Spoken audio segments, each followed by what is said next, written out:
and welcome to my first official lore video on YouTube. My name is B, and one of my hobbies that I recently discovered as I only just fell into the K-pop hole a few months ago is analyzing and making theories based off of music videos and lore. At the moment, my primary focus will be andteam's lore, DARKMOON, the Grey City. Now, I'm still fairly new at this, so please bear with me as I try to figure out a good format for these videos. A quick disclaimer that these will be more observations and theories based off of the events within the music video and lore and are not confirmed. As a lot of content has been released recently, this video will be separated into two sections. A very brief introduction to the worlds of Grey City and the lore behind Under the Skin. So, let's get started. In this section, I will be talking about the webtoon and web novel, along with the extended music video. If you haven't read them yet and don't want to be spoiled, I recommend skipping to the next section, where we'll be breaking down the extended music video with only slight references to the other stories. You may be wondering, what do you mean, Worlds of Grey City?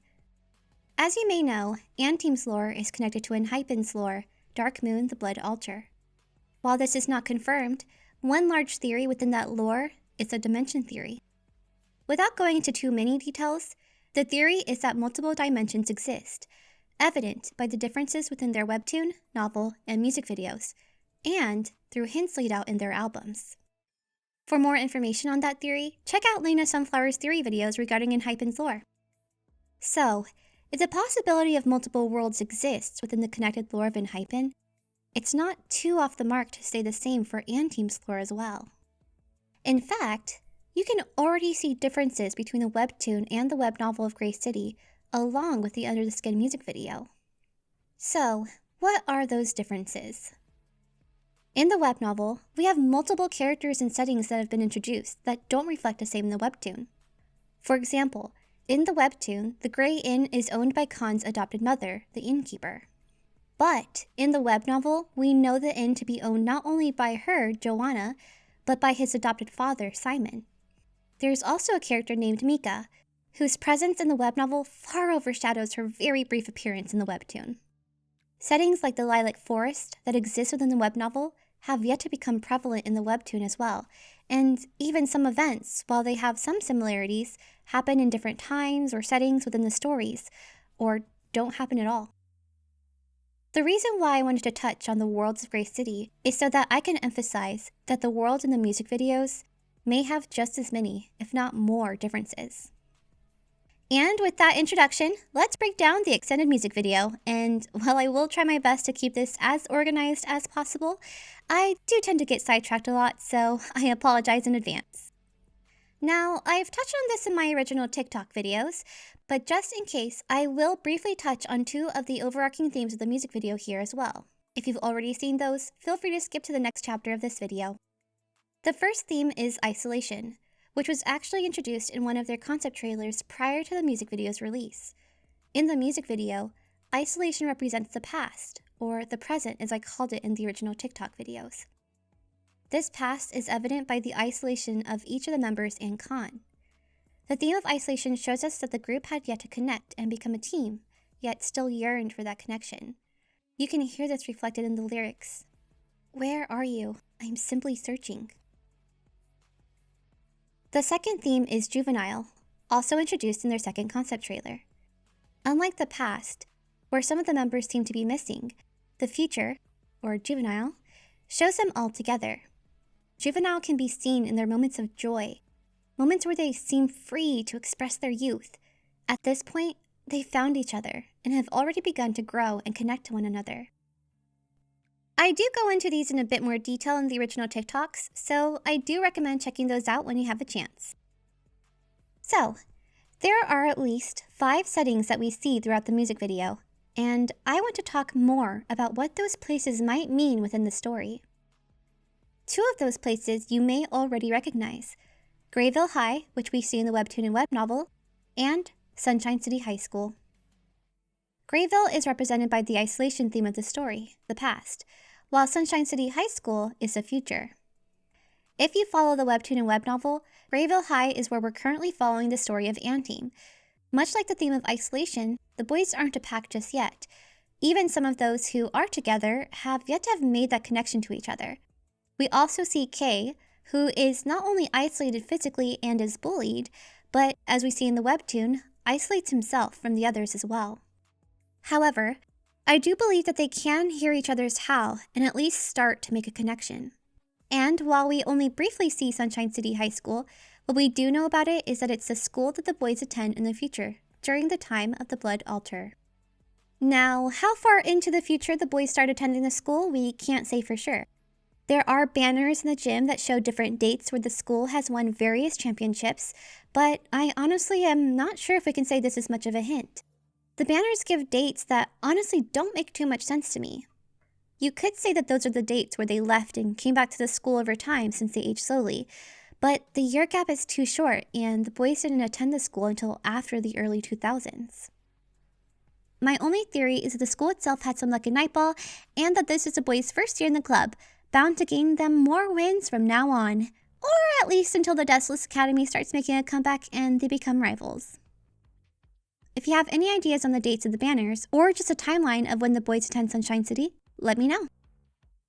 Okay, after some digging, I am noticing that the timestamps from the Sunshine City frames here come from the year 2022, so most likely, that is when they start attending or sometime before. Now the third setting is the docks. This setting has yet to make its appearance in the webtoon or web novel, and seems to take place sometime in the future. If we take a look at the timestamps, the only hint we have is that it seems like it's in the same time frame as the current story we're following. My theory is that this is where we'll be introduced to Mahan. While the story within the webtoon and web novel might follow a different line of events, here I believe is where the group will all finally come together and become one. The fourth setting is Freaks Secondhand, which is probably one of my favorite settings that we've seen so far. Freaks has yet to be introduced in the web content, and I highly believe that it's because this location is from the future.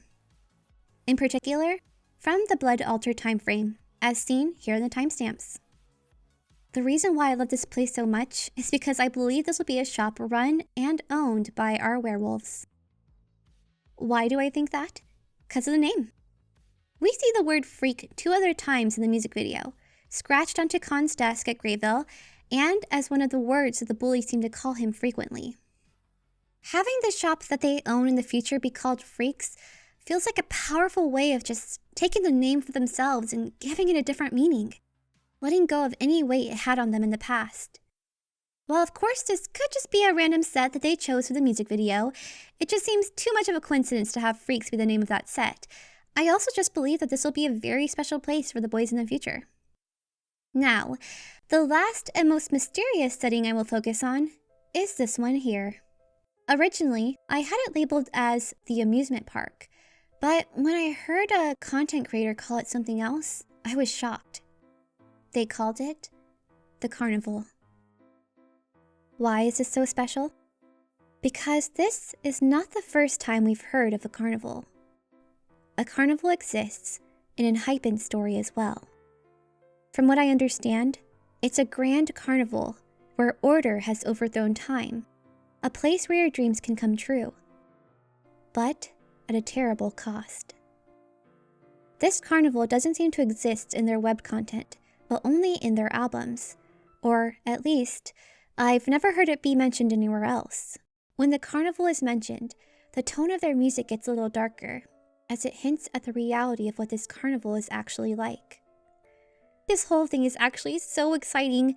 I actually might just touch on this carnival again in an entirely separate video, as there's just so much you can cover over it. We can't for sure say that it's the same carnival, but when you look back at the hints, things start to connect.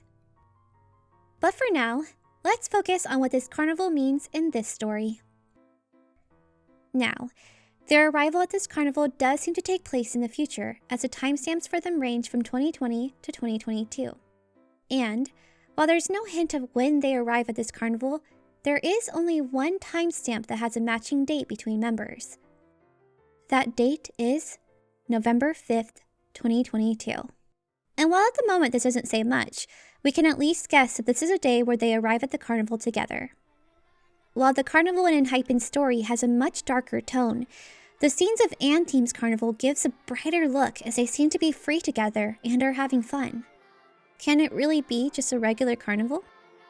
Maybe, but sometimes what we feel is paradise isn't paradise after all.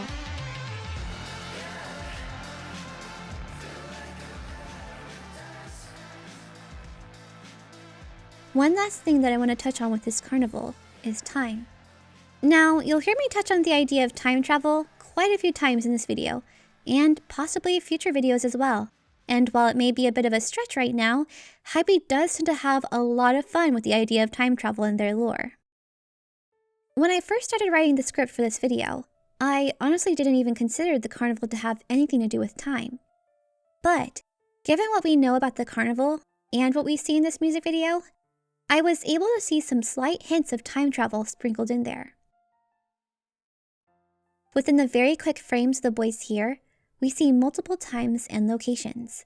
However, it's after the frames of the carnival that we seem to go back in time to previous dates.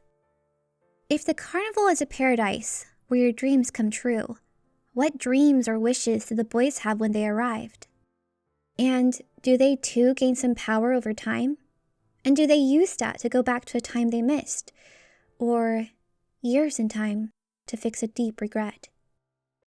There are a few more locations sprinkled here and there in the music video, like the city, what I assume is the shore by the lilac forest, and whatever place blooms cherry blossoms in October. But they only make very brief appearances, so I may just touch on those in another video in the future.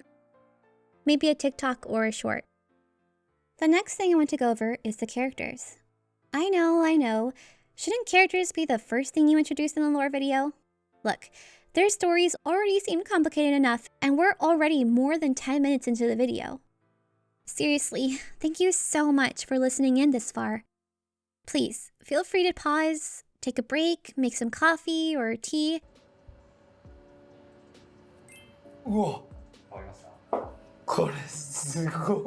Maybe find a nice snack if you haven't had the chance to eat anything yet. Okay, characters. Ooh. Gosh, where should I start? There's so many. I guess let's start from our special guest and go from there. When the music video first began, many of us were shocked. Why does this music video seem so much like a movie?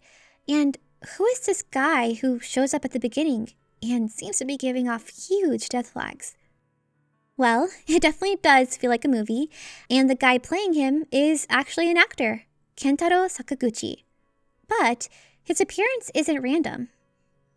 I believe him to be playing the character Giri, the alpha and brother-like member of the pack. In the current time of the webtoon and novel, he's still very much alive and well, which does lead me to believe that the entirety of this music video does take place after what I assume is his death. You can see this more in the extended version, as it seems like a majority of them seem to be mourning this loss. Unlike his novel counterpart, his physical presence in the music video is very small, so I won't touch too much on him, but he does leave a lasting impression as you too begin to feel this loss through the song. Like seriously, the first time I watched this music video, I was just feeling super bad for Kei, but happy for the connections he was making. And then, watching the extended music video, I was feeling the grief that I felt like the characters were feeling. It's a really good song, which is probably why it's still my favorite. In his brief appearance, he talks about the importance of being an alpha and protecting the pack. I believe that at this point in the story, Kei has yet to be a werewolf, or has just become one. It could be he had fallen into a trap to protect someone. Maybe what he expects to be your everyday bullies turns out to be vampires instead. Or maybe he becomes a target of said vampires and is saved by Giri. Either way, Giri's last words to him tell him that no matter how isolated Kei makes himself, he's still part of their family, part of the pack. And leaves him with one last regret, not seeing them become who he knows they can be. Moving on to our main boy, Kei, or Khan as we know him in the webtoon, he is left to deal with this new loss and most likely deals with survivor's guilt. As if the bullying and hate he got from school wasn't enough. Also, just a quick note that going forward, I will be using their actual names whenever I'm referring to the music video versions of themselves. When referring to a webtoon or a web novel, I will be using their character names. Now again, I won't touch too much on the webtoon and web novel content, but one thing that we do see here is that he's the only one being bullied and outcast. This plays a big part in the other stories, so I do recommend checking those out if you have a chance. As you can see in the music video, Kei's a character who isn't only isolated by his classmates, but tends to isolate himself. As if he wants to suffer alone so that he doesn't bring the others down with him. But in the song, you can hear his howl, his desire to have his voice heard, and we're not the only ones who can hear him. Eventually, the others howl and connect with him, and we soon see a happy and free Kei. Next is the rest of OT4. I know this is a long list, but trust me when I say it won't be too much longer as some characters really only make a brief appearance, so their parts will probably be much shorter, like Taki or Taher. Much like his counterpart, the entirety of Taki's character seems to be resonating with Kei. While Kei suffers, Taki wants to shout, "I'm right here," but maybe is a bit more timid to do this alone.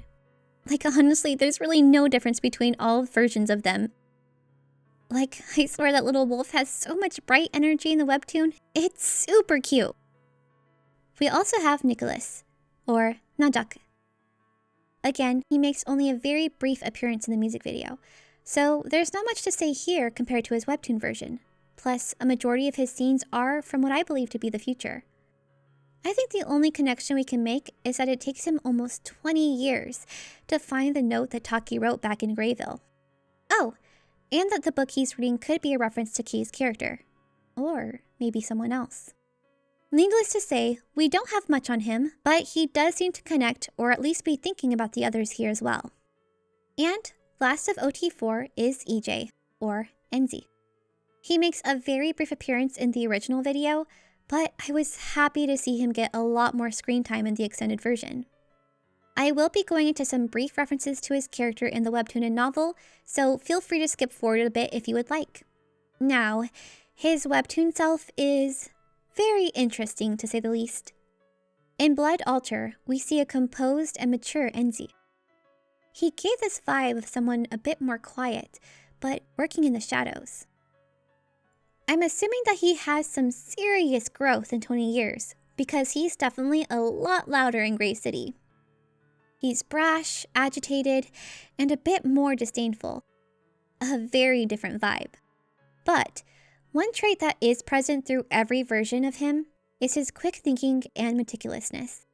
He is perceptive, able to quickly analyze what he believes would be the best solution, in at least a way that benefits himself. Almost like chess, he's able to see your move before even you do, or so he believes. Also a quick note, and I do apologize for the mic quality as I'm adding this in towards the end of the editing process, but there is also a very big difference between Enzy's character in the webtoon and the web novel. He's a lot more kind in the webtoon compared to what we've seen in the web novel at least, and we definitely see a lot more of his analytical side within the web novel. I do believe that once he's able to trust people a little more is when he grows to be his stronger self, because then he'd really be able to understand people and what the best move is. Continuing onto the version of himself in the music video, you can see a lot more of his emotion and reservedness, at least in his past self. You can almost see like this regret that he feels, which I believe has to do with his feelings towards the loss of Giri and his feelings towards Kei. While Kei can be said to be dealing with guilt and despair, Enzy can be said to be dealing with helplessness and possibly even a desire to just escape.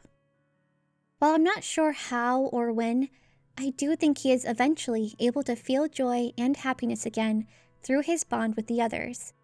But I also don't think the past is something he easily lets go. One other thing that I'd like to point out is the end of the music video. Now, prior to the extended video's release, a leader had yet to be announced, and while I'm not quite sure if Enzy eventually becomes leader of the pack, it's certainly hinted at as he leads the group in the future. This could have been just them hinting to us that EJ is the actual leader of andteam. but I guess we'll continue to find out. Now, these 4 members are the first 4 characters that arrive in the webtoon and web novel, which reflects their journey in real life, as they were also the first original 4 to be chosen for andteam after Island. Now, how long it's just the 4 of them, I'm not sure. I do believe that they grew some sort of bond prior to the loss of Giri, as hinted in the Grey City trailer. Before moving on, one thing I will quickly point out is once again the timestamps. There are only 4 members who are presented in these flashes: Kei, Harua, EJ, and Maki. My current theory is that they each represent an arc of the story. Currently, in the music video, and maybe even in the web novel, we're seeing the growth and arc of Kei, which means that the other 3 arcs might delve deeper into the other characters' stories, possibly with the other 3 members being the center. The other reason I believe this to be the case is because when you look at the introduction of the characters on Instagram, Twitter, and YouTube, they're grouped with other members. So, with EJ's story, we may hear more of what happened prior to their arrival to Grey City, or we may hear a completely new story about how they deal with Giri's death. Harua's story will revolve more around his character, and the other 2 members, Fuma and Joe. And Maki's story would focus on the twins. This is of course only a theory, as I just wanted to find some importance as to why the flashes happened with only them in particular. Speaking of the twins, we do have them present in a majority of this music video. Now, the characters have yet to be introduced in the web content, but they do have a much bigger role here. Or at least, one of them does. Maki's character, Ruka, has a very brief appearance in the music video, unlike his younger twin brother, Yuma, or Rui. Contrary to what we've been told, Yuma seems to be the most confident out of the 2, or at least, he's the first one to reach out his hand. We don't get a lot about the twins because they have yet to be introduced in the stories, but what we have been told is that Rui is a bit more shy and tends to be a follower. So having him lead the group in approaching Kei has me really wondering what can be going on in the story here. If it's after the death of Giri, could they be planning to team up together to get revenge? Is this the moment that the twins finally join up with Kei and the others and become part of the pack? Or are they really here to just comfort Kei in his moment of grief? Now we have the final 3 characters. Joe, or Kamir, has a larger part in this music video as he seems to be the one who connects with Kei the most. In his scene, we have him floating in a pool until he hears the footsteps of another, Kei. We still have yet to know why he was in the pool in the first place. Did he too jump into the pool? Was he just taking a swim? What was on his mind before this moment? This might sound like a weird comparison, but the first thing that popped up in my mind was the Korean drama weightlifting fairy Kim Bok-ju. In the show, we have a character who is a swimmer. It's been a long time since I've watched it, so I could be wrong, but I'm pretty sure he too enjoys just floating in the pool. He describes the water as a warm hug and would go to it when he seeks comfort. Could Joe as well have been seeking comfort in this moment? If so, I do believe that to be the reason why Joe was the perfect person to witness Kei in what seems to be one of his most vulnerable moments. Kei at the top of this pool, reaching out to the reflection, is almost like a perfect parallel to a werewolf, standing at a cliff, howling at the moon.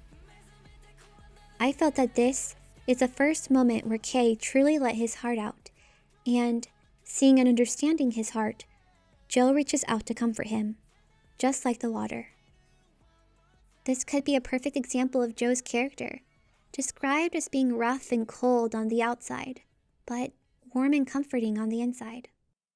Then we have Fuma's character, Mahan, who once again has a very brief appearance in the music video. A majority of the scenes we do see with him are scenes at the docks. Mahan also makes an appearance in the Blood Altar as well, but even there we haven't seen much of him, at least in the webtoon. The only hint we really have to his character is this very short scene here. Here he's seen with a mask, I'm assuming for the spray paint we see here.